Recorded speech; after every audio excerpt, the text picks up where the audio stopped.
Napesi bino mbote na kombo na Yesu, kombo na Freja Bianda, na vandi na mboka ya Allemagne, précisément na ville ya Hagen, na province ya Nord-Westfalen. Thème na ngai ya lelo, mwasi ya mayele, soi-disant femme sage. Bible zoloba na biso mutu obie mobali oya kutami na mwasi oya mayele,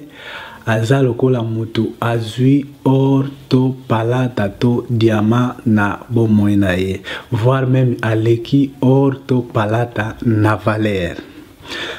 Na kanisi bandeko na ngai na moya lelo tozali ezali facilité pona kokutana na mwasi oyo ya mayele. Mingi bakoko kanisa ke mwasi ya mayele oyo atangi ba kelese belebele ya sisi ba université, asi doctoré, azui ba diplôme ya ndenge na ndenge te. Mwasi ya mayele o Bible azotalisa biso na mukanda ya Proverbe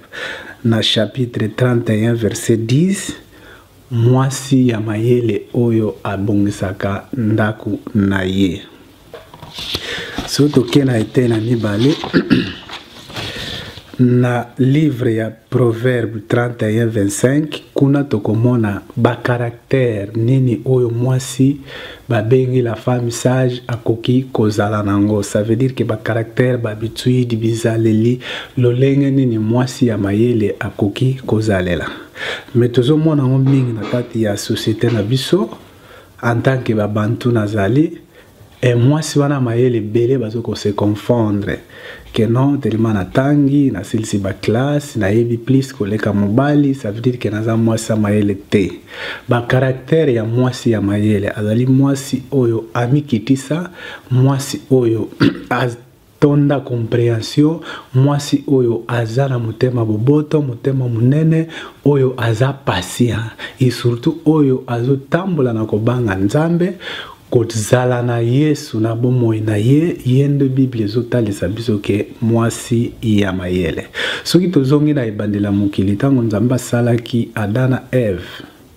ya liboso asalaki Adam, ndenga monaki Adam azalaki ye moko na mawa, alobi keno alalisi Adam pongi, alongoli mopanzi na mopanzi ya Adam aye kosalela ye mwasi. Après nzambe ye moko amemelaki Adam mwasi, ayebisi yo ke musungi ya musungi na yo, nzoto ya nzoto na yo. Mais lelo tokoma komona batu mususu mona obali mwasi o rien que okutana na bonheur, o rien que ya kosunga mobali oyo Bible lobi ke musungi na yo, mais akumbeli muninga malheur pe problème na vie pona ko izanga ko utiliser rôle oyo nzamba pesaki na tina na mwasi pembeni ya mobali. Lelo tokoma komona basi mingi bakomi ko lukela voir même ba malheur ba problème pa ya mibali na bango, bazoko ka vraiment ko zwa rôle te oyo nzambe apesaki na mwasi aya ko sala pembeni ya mobali, ko torturer mobali tango mususu kutu mato ezate pona mobali ilikambo to koloba na ye pona ye eza contre, voire même alingi kozwa mobali neneti mwana musala na ye. Ça veut dire po salaka pona ye alata na ye, pona ye alia na ye, pona ye asala baposa na ye. Or que bibliquement lolenge wana te oyo ezolobela mwasi ya mayele. Ndeka tutu lobake ba caractéristique o mwasi ya mayele sengeli kozala nango ezali komikitisa, koyeba kosolola. Parce que soki tozonga na Bible wana oya komona tango Yesu babaki na ikoloso, après 3 jours na ya kosekwa bato bazalaki wana bayima ke batalaki Yesu tamba bagaki ye na Golgotha, préoccupation na bango ezalaki ya bolamu o Yesu abandaki kosala pana bango, eke bamonaki neti pana bango esili ndenge Yesu akufi, babaki na ikulusu akei tanto bamitongisaki eske nani akosala rôle oyo Yesu abandako sala biso, abandako bikisa ba malade, abandako ede batu ya ndenge na ndenge. Mais soki yokotala Yesu après ko kende na lobi ngai na kei na tiki bino pamba te, na tikili bino molimo santo. Yende molimo na musungi kozala pembeni na bino pona kosunga bino. soki pete kotala tango nzambe akelaki mwasi amemi ye pa ya mobali alobi ke musungi na yo quelque part mwasi azali enseignant mwasi azali oyo azokoedike masi mwasi azali oyo azotonga ndako na ye kaka na kati ya proverbe wana soki tokiti na mokanda ta proverbe 31:19 24 balobi ke mwasi ya mayele oyo alingi voir même kutu te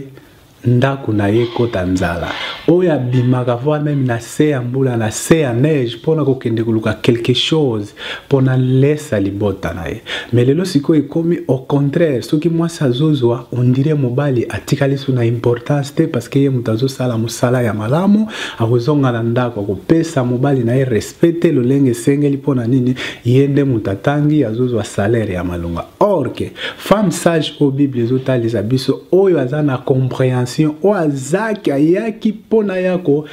koede mobali ça veut dire ayaki te po alukila mobali ba problème ayaki wana po aede mobali parce que makanisi ya nzambe ezalaki nini po asalela ada mwasi po akutaki ye ada azalaki na mawa amoni ke te mutu na ndenge azabo po azala vraiment à l'aise esengeli fona sala mutu na semblance lokola ye aye kokabola mwasi na sexe mwasi mobali na sexe ke mobali me biso nyonso tuto wuti kaka na nzoto moko yango alongolaki mopanzi moko aye kosala mopanzi na mopanzi ya da aye kosala mwasi na sens na le sens ke bazala bango nyonso tout pareil mais aye kokabola ba sexe ya mwasi na mobali pour la différence ezala entre mwasi na mobali pona tozala na intérêt moko boye à part kosunga na kosolola ne tosololaka nzoto moko na moninga akoka ko aider moninga et en plus na kati wana pona tokoka kosala nde famille mais lelo libala ekoma lokola sujet moko ya ba problème libala ekoma lokola mutabali neta mikangi na kingo mutabali aza à l'aise te mutabali akoma mawa na kati ndako ekoma voir même lokola lifelo mais or que volonté ya nzambe ezalaki lolenge te oyo mwasi basalaki ye po azala pembe na mobali mais ayaki wana pona aider mobali mais ayete pas frère ko souffrir mobali voir même que toi na poto to koma komona basi mususu mobali azosala pendant 8 heures du temps mais ya avant de nda ko banda tongo tipokwa mobali ko uta musala la misala poto za pasi kaka mobali wana ye moko fale kana cuisine a chauffer biloko na ye pa milambe la fufu mais oya komona ke mama vandaki pendant le temps journée mobimba sala ke lokote mo sala lokote avant de le téléphone Facebook mais mobali auti musala ye moko aleka chérie leka kasi o chauffer biloko na yo olia abosani ke mutu wana absali pendant journée ne mobimba nzoto pasi eke azozela tanga okoma na ndako ba stress auti na ngomo sala peut-être chef a répondre ye mabe peut-être ba collègue ba yokanite mais tanga ko yana ndako voir même que notika na bongisa mesa tanga mobali langa ko yana yamba na tendresse nyonso chérie uti wapi ndeni musale leki tanga mobali azokoya akuti déjà ba servir ya na mesa azui moi eloko mais lelo basi bakoma komona voir même batungu balobaka est-ce que mobali azande konanga mobali akoki kozala ndeko ya mutu aza mwana mutu te mama maloba wana oyo zoloba est-ce que lolenge wana oyo nzambe abengelaki femme sage toluka vraiment ba mama bozonga na bisika na bino en tant que basi en tant que maman soki tozongi na biso batolobaka portugais maman ayena pa na mon mimo ça veut dire mutu oyo azalaka toujours na patience ya ko calmer ba nerf ezala tomona ka biso bana biso tutoza bana tuute pa ba parents na biso obanda komona soki likambo ezali na ko préférer pendana ke ne pa ya mama ou bien soki na ko sengelo ona senga pa ya mama po mama akosala kaka tout po apesa a servir bana na ye pona nini papa azana role na yake autorité pona mutu kotsa ordre mais mama yende mutu akamba kandako ça veut dire akokamba bana na ye e bandi na bana tie pa ya mobali na ye mais lelo ki mama wana bozo sale lango vraiment les susute yango ekozala malamu soki bino ba mama basi bozongeli rolo nzamba yebisaki bino la femme sage ekozala vraiment malamu et puis makambe belé ozo yana ba société na biso lelo to komona batu ba bitumba ekomi par-ci par-là babulingo na batu esili babiloko na koma mpona nini bino basi bozali susute basungi parce que musungi oyo akuti mutu na pasi pona sunga e yangwana Bible lobi na biso na ebandela mokili baloba ke mwasi aye po asunga mobali ça veut dire nzoto ya nzoto na yo musune na yo je pense que nzoto na ezo sala pasi okozala mal à l'aise ezapé lokola mobali yo kutami na yo aza ndambo ya nzoto na yo ekozala bien ezala pe biso ba mibali bino nde ba mama boyeba ko jouer rôle onzamba pesaki bino en tant que basi po boya kosunga biso mais basi te po boya kolukela biso ba malheur ba problème ba mibali mususu kutu ezala na poto asalaka mais salaire na ye akotika mobali salite elamba malunga ezate yende mutajiraka nyonso na bino basi obosalaka bozana babizaleli ya ndenge na ko utiliser bana bato lokola basclave ekozala pena malamu te yeba ke bokozwa condamnation pa ya Nzambe to sala libala comme to sala bandako na biso lokola ndambo ya paradis ndambo ya lola compréhension ezala mobali suki auti partout akouta mama yambaya na moboto yambaya na tendresse pesa ye lisola malamu pesa ye ba valeur wana po yeba ke marbre esikanga na uti balobi na nga mabe bakoko finga ngai ba injire metanga na kendeke na ndako nazana mutu oya lingaka nga oya pesa nga tendresse oya pesa ngai tuto benga ngo mimo na ki portugais oya zo lengela ngai eke mutu wana kote ya kouta uti na bato ndenge na ndenge na ba misala kofinga tanto stress a musala mais azo ya lisusu na ndako ria ya kokuta kimia ayi kokuta lisu calvaire ayi kokuta lisu pasi ayi kokuta maloba pe ya pasi oyo kotuka mutu yango tozomona lelo bato mususu bazo koka ko supporter douleur wana te tala ba maladie ye ba AVC bato bakomi ko kwe AVC pamba bazo koma paralysé bato ba craquer pona nini place bakimela ezate mwasi oyo abalaki po apesa ekimia koma mwasi oyo po alukile ba problème mwasi akoma ko tsaye lisusu ba stress koleka ça veut dire que mutu azoyeba place akendete yona kosenga ba mama nyonso to obolandi émission oyo soki ozana habitude moko oyo peut-être wa fils ya kanakata ndako na yo oyo na mukanda ya proverbe chapitre 31 verset 25 à 31 au Bible zolobake mwasi oyo azali na caractère ya malamu o azali na habitude malamu mwasi azana bizaleli malamu o Yesu Masiya Kristo o biso tozondima oyo ya lobake la femme sage lolenge nini akoki ko se comporter lokola basara to moni neti mwasi azalaki ya papa ya kondima lokola Abraham tala ba caractère bango ba vivaki dans l'époque wana je pense que pembeni ya kozala ya basi wana basalaki ministère Nzambe po ebotaki bamboma yango wana lelo ba exemple biso tozo kolanda lelo totanga ba livre ya Abraham ba roi David bato nyonso to ba prophète nyonso to basalaki Nzambe pona ba sala ministère Nzambe malamu seke bazalaki na basi moko oyo bazalaki pembeni na bango pona ko yede bango ba panza sango malamu yango bandeko nanga ya basi bino nyonso bolandi émission oyo bozala la femme sage Bible zolobela biso na proverbe 31 verset chapitre proverbe 31 chapitre 10 balobi ke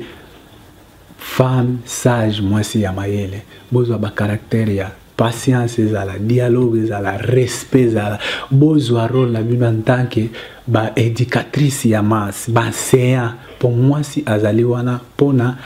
a conseiller mobali tango azotambola malamu mwasi azali wana po alengela ndako na ye mwasi azali wana po apesa éducation na bana na ye mais tango yo ozo respecter mobali no na kata ndako te olobelaka ye na matingu olobelaka respect zate mais exemple wana yo ozo kolakisa soko boti bana basi to bana mibali tango pe bakokende yango na pe babizailo bamona ka pana yo yango na pe bakomema na ndako libala c'est pour cela lelo tozomona ke ton ya divorce eleki mingi koleka kutu bato babalani ezala na poto ezala biso en Afrique soki 20 mariages salami ça veut dire que 25 divorces oyezo salama pona nini bino ba mama bozokoka ko jouer rôle na minote en tant que ba mama onzambe asalaki pona boya pembeni na biso mibale na bino pona boya kosunga biso mais au contraire boyende pona ko détruire biso yango eloko na kosenga na mama nyonso to akolanda émission oyo vraiment partir ya lelo changer zwa place na yo ya ki mama dans le sens que otonga ndako na yo ezala pena malamu lolenge libili mukanda ya nzambe ezali kotalisa biso balobi kutu voir même mwasi ya mayele na mukanda ya Proverbe 31 verset 16 à 18 nzamba pesaka ye kutu makasi vision nini lolenge nini akoki kosala lepo eloko nyonso to kosala nzamba kotia yo loboko apesi bango voir même mayele ya kosala mombongo apesi bango mayele ya kogere apesi bango lolenge nyonso tu nzambe ako sunga yo poko kakoede libota na yo bazanga lipate po mwasi yende mutazangera atanke mobali azokende kosala yo vandi na ndako me mukie oyo papa ye nango butse na mesa oyeba ko gérer yango po bana bazanga mbongo ya kosomba biloko klasi te bolala nzala te papa zanga pantalon te yo pozanga elamba te yango wana onde bible ezoloba na biso la femme sage na pesi mbote na batutu oyo balandaka bazolanda émission na nga travers ya 18 moto na pesi bino mbote na pesi lisusu mbote pa ya grand frère na nga nono susu impresario na Angola na pesi lisusu mbote pa ya belle sœur na ngai Lando Madelena na mobale na Etsongi Simao na pesi lisusu mbote pa ya tante na ngai Philo Mena na mboka ya Suisse na pesi lisusu mbote epa ya primo bungalo na mwasi na ye mbote pe na pesi lisusu mbote na Brigitte na Dortmund na mobale na ye Vekembo pe to bosanite na bandeko mususu o peut-être na pesi mbote pa na bosanite na mboka ya France na pesi Love Christine mbote longo na bana na ye puis na tiki bato nyonso tu o bazolanda ba émission na maboko na nzambe soki na lobi eloko moko o sepelisi bino te en tout cas bolimbisi mais soki o sepeli na émission oyo komelinga na se pesi kombo na yo pesi sujet na yo soki likambo ezali soki nga na kokite naza na basali na nzambe lokola passé Simon Mambote na mbote na mboka Vupertalo azokamba bongo église ya Chanovo ngai nde na kotalisa makambo oyo na ba pasteur mingi oyo basutenaka émission oyo pona kotuna réponse ya makambo oyo kokomelanga ou bien na sujet oyo monike etungisi yo soki nga na kokite na koluka basaya na nzambe pona ba edengai dans le sens que tozwa réponse ya mituna na yo na bosanite na pesi oyo ya ngai mwasi na kombo ya Dona Maria Madelena mama na Janina oyo azo soutenir émission oyo toujours ekende liboso na pesi mbote pa ya Dona Titi madame ya Jean Charles na pesi lisusu mbote epa ya Pirpeti na ngai Bobo Yaikwa na mwasi na ye Jodette et puis na pesi lisusu mbote epa ya Malosine na mobali na ye Breno et puis na pesi bandeko nyonso tu mbote bawana nga na bosani mbala sima soki na sali émission na ko bosana te ko tanga ba kombo na bino merci nzambe a sunga bino